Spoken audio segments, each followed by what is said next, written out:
और एक ऐसी काल्पनिक दुनिया बना लेता है अपने मन में जिससे उसे निरंतर संभोग सुख प्राप्त होता रहे। लेकिन धीरे धीरे उसकी कल्पनाएं टूटती हैं, सत्य से उसका साक्षात्कार होता है और वह अनुभव करता है स्वयं कि संभोग सुख क्षणिक है, और यदि आप संभोग के क्षणों में भी पूर्णतः केंद्रित ना हो पाए तो उस सुख का कोई अर्थ नहीं है।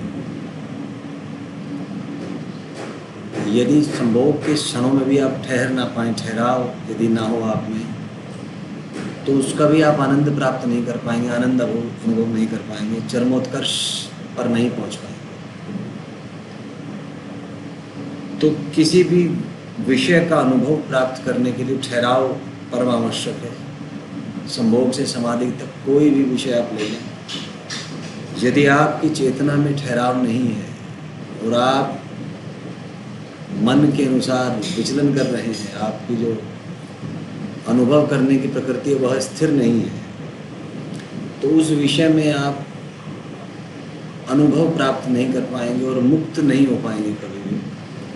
आपका मन बार बार आपको उसी अनुभव को प्राप्त करने के लिए प्रेरित करेगा, परंतु जिस क्षण पर आप उस अनुभव को प्राप्त कर रहे होंगे, मन उस क्षण पर भी आपको विचलित कर देगा और आपका ध्यान किसी और दिशा में ले जाने का प्रयास करेगा, जिसके कारण आप अनुभव प्राप्त नहीं कर पाएंगे। केवल शब्द, विचार, तर्क, ज्ञान इन्हीं में उलझ के रह जाएंगे, परंतु इनका कोई महत्व नहीं है। चेतना का लक्ष्य है परम प्रत्यक्ष अनुभव, बिना शब्दों के, बिना विचारों के, बिना तर्क वितर्क के प्रत्यक्ष अनुभव, बिना किसी तीसरी पार्टी के, बिना किसी तीसरे बिलीफ सिस्टम के। तो जब तक यह प्रत्यक्ष अनुभव आपको नहीं मिलता तब तक आप अंदर से विचलित से रहेंगे, कंफ्यूज से रहेंगे। वास्तविकता में हमारे भीतर चेतना की दो मूल प्रवृत्तियाँ होती हैं। पहली प्रवृत्ति प्रत्यक्ष अनुभव की है। चेतना जो है वो प्रत्यक्ष अनुभव चाहती है, परंतु जीवन जीने के लिए